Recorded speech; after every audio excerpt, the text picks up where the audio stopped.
వెంకటేశ్వర స్వామి హిందువులకి కలియుగ దేవుడు. ఒక నమ్మకం, ఒక విశ్వాసం. అందుకని ఎప్పుడు కూడా అందరూ నమ్మేది, ఎవరైనా వెంకటేశ్వర స్వామికి అపచారం తలపెడితే నెక్స్ట్ జన్మలో కాదు ఈ జన్మలోనే పనిష్మెంట్ ఇస్తాడని. అలాంటి వెంకటేశ్వర స్వామి వితరణ చేయడం కోసం కడాన ప్రసాదాల్లో కూడా మీరు నేను ఏదైతే చెప్పానో అలాంటి ముడి సరుకులు ఏవైతే వాడారో ఇవన్నీ నాసిరకం కాకుండా అపవిత్రమైన ముడి సరుకులను వాడారు. చంద్రబాబు నాయుడు అనే వ్యక్తికి దేవుని మీద భక్తి ఎప్పుడూ ఉండదు. నేను రాసి చెప్తున్నా.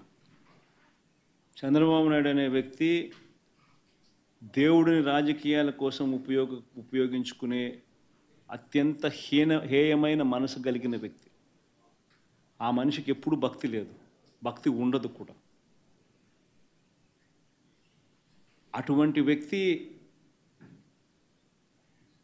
తన హయాంలో ఏదైనా కానీ చెడు టీటీడీకి ఏదైనా జరిగే కార్యక్రమం జరిగి ఉన్నా అది ఒక్క ఆయన హయాంలో మాత్రమే జరగగలుగుతుంది.